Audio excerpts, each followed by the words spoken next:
استوديو عبيط. صباح انا عاوز الشباب قاعد كل شويه شويه.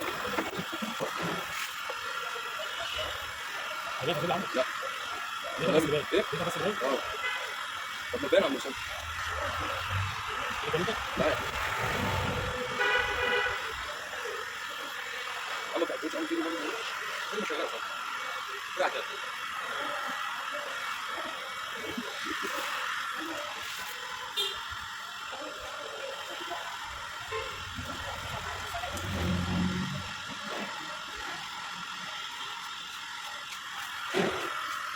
العمل كده لعيبه كده خالص. بص عليه ازاي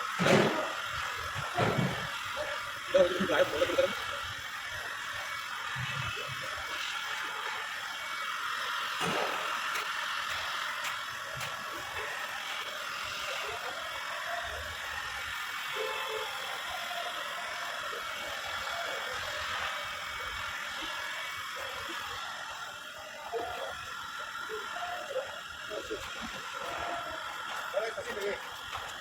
انت شايف انا والله انا ده طب بص المرة الجاي من غير ما اجي لك. طب ايه؟ طب ايه؟ حصل ايه لو خدت العربيه النهارده تقول لك النهارده فري. انا دلوقتي كتير بس بتاعتك. ما انا خير خليك كده على طول. نعم؟ ايه؟ شغال في الزمالك عايز تخش سيبنا منك انت. عاوز ده انا شايف لا ما تفتكرش في طريقه في طريقه. بس انا رايح يعني انا كنت ساعه نعم؟ انا رايح بس انا شغال بسيطه عادي انت عندك خميس جمعه وسبت كده. لا انا شغال حد مكانك موجود. واحده اهو على فكره ولا دلوقتي لا انت مشتري بس انت مش متابع لا طيب. طب انا هو خد مكانك كده هو ولا؟ قاعد بيقول هو قال لي خلينا نقول مش موجود طب ما كنت بدي كده في الاسبوع الجاي. ماشي اعمل كده هو اصلا انت في التابوت انا طب اعرف ممكن تيجي معايا كده؟ انا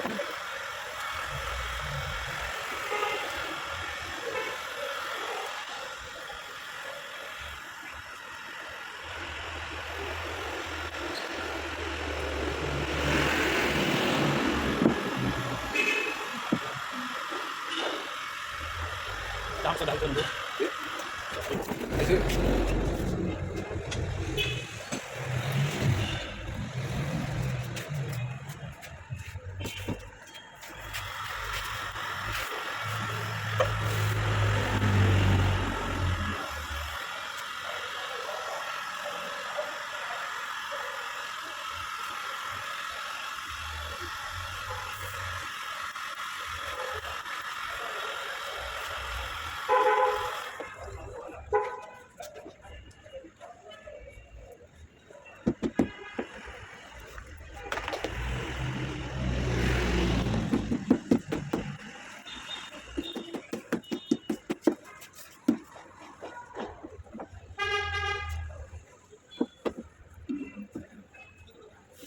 بس عم اسامه الشغل مش شغل كويس سخنه والكلام ده.